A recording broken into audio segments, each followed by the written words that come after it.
déjà, je vais rappeler d'hier, c'est comme ça qu'on s'appelle depuis 2003, que c'est bien de m'avoir invité pour parler de la paix positive. Ma paix positive, j'ai commencé à en parler sur ce plateau déjà. Et merci pour la radio. Mais la paix positive, elle se construit. Elle se construit sur un minimum commun, un socle commun. Et le socle commun dans une république, c'est la loi. Quand vous venez sur un plateau, pour être un pourfendeur de la loi, vous êtes dangereux pour la paix positive. Parce que la loi, c'est quoi? C'est l'émanation de ce qu'on a voulu à un certain moment. Après, oui, elle peut avoir ses faiblesses. Elle peut changer, bien sûr. Mais venir faire un réquisitoire contre la loi pour un intellectuel, c'est quelque chose de dangereux. C'est appeler les Ivoiriens à haïr leur loi. Et ça, c'est méchant. Et ça, on ne peut pas le tolérer. La dernière chose, vous dites que les droits de Laurent Gbagbo sont biaisés. Toi et moi, nous sommes historiens. On appuie toujours ce qu'on fait sur des notes de référence. Je suis bien curieux de voir la note de référence que vous prenez.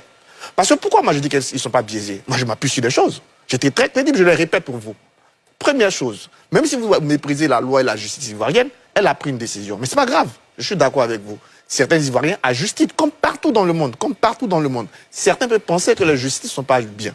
Le PPAC lui-même a saisi la justice africaine. Vous avez lu la décision de la Cour africaine des droits de l'homme et des peuples? Je vous la rappelle au cas où vous ne l'avez pas lu. Elle a dit qu'aucun des droits de Laurent Gbagbo n'était bafoué. Donc vous méprisez à la fois la justice ivoirienne et vous méprisez la justice africaine en venant dire sur ce plateau que les droits de Laurent Gbagbo sont biaisés. Mais à quel moment dans la vie on s'arrête et on se dit j'ai plus raison? Parce qu'on ne peut pas avoir raison sur la justice ivoirienne, avoir raison sur la justice africaine. Au bout d'un moment, vous en tant qu'intellectuel, vous devez rappeler au PPAC que c'est un parti des peuples africains. Et quand on est parti des peuples africains, on respecte les institutions africaines, à défaut de respecter les institutions locales. Vous ne le faites pas et c'est dangereux. Donc ça, c'est des choses qui ne sont pas justes à dire sur un plateau. Parce que la paix positive, elle se construit sur une culture démocratique. Et la base de la culture démocratique, c'est de respecter la loi.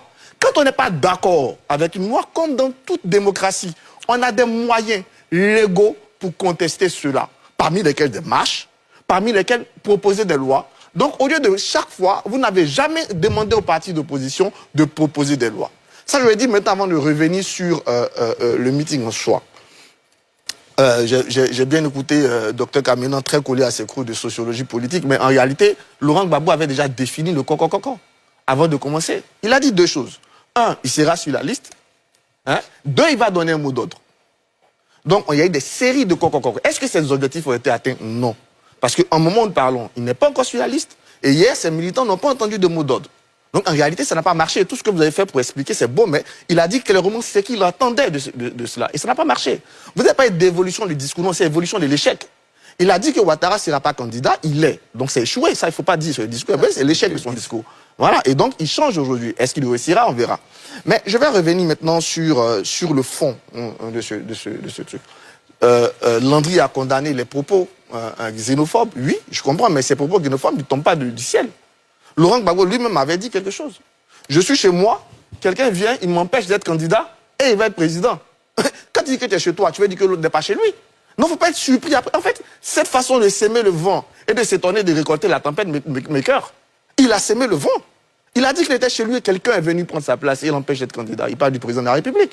Donc quand vous finissez de faire ça, ne vous étonnez pas de ce qui se produit. Mais on est heureux tout de même qu'il ait rattrapé, qu'il ait invité à cela. Et nous sommes dans un moment où il faut ce sens de responsabilité, surtout pour les leaders politiques, quand ils prennent la parole face à leurs militants. Il a parlé du 4e mandat. Et je reviens à ce que je dis à Déroule tous les jours. Mais on ne peut pas être dans un pays et ne pas respecter les institutions de ce pays. Les interprétations, on est fatigué de le dire, mais on va le redire. Les interprétations de la loi, c'est normal. C'est de la démocratie. Chacun peut interpréter comme il veut. Mais on a donné, nous tous, à une institution, le droit de trancher. Mais il faut qu'on... La démocratie, ce n'est pas forcément du consensus. Il y a aussi le mot trancher. Même après un dialogue, après l'âme à parole, on tranche.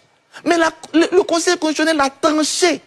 Il a dit que c'est constitutionnel. À partir de cela, ceux qui viennent dire que ce n'est pas anticonstitutionnel ne respectent même pas le Conseil constitutionnel de leur pays. Et puis encore, on met 2 plus 2 font 4. Naturellement, 2 plus 2 font 4, c'est de l'arithmétique. On n'a pas un problème de mathématiques. On a un problème juridique. Donc arrêtez de résoudre un problème juridique avec des mathématiques, ce n'est pas très brillant. Et là, je suis d'accord avec Guillaume, moi je suis tombé des nues. En fait, quand on parle de Alassane Ouattara qui est allé à l'Élysée prendre des ordres, je ne sais pas si c'est parce que Laurent Gbagbo lui-même a tremblé, et la vidéo est là, les internets pourront la remontrer, a tremblé devant un ministre de l'Intérieur qui pense que tout le monde tremble devant un président. On l'a vu devant De Villepin, à Kléber, où De Villepin lui dit, moi c'est Ça fait mal quand tu es ivoirien de voir ton président comme ça se faire en fait tirer les oreilles de cette façon-là devant un ministre des Affaires étrangères, je comprends. Moi, ça m'a vraiment fait mal. Mais tout le monde ne vit pas ça. C'est pas parce qu'il a vécu ça qu'Alassane Ouattara le vit.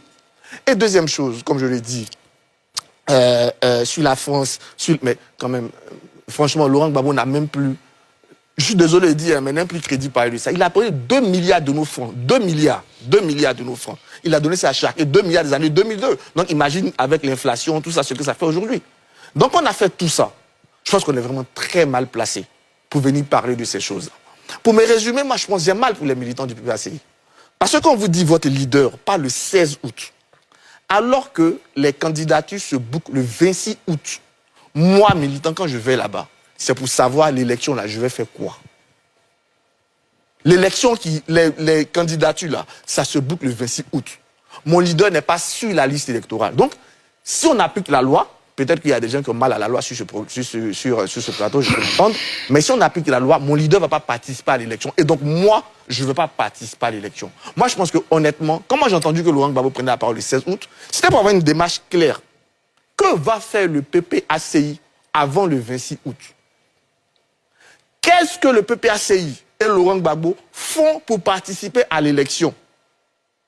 C'est ça la question. Mais cette question n'a pas été répondue. Donc finalement, l'ensemble de ces corps a été bien pour mobiliser les militants.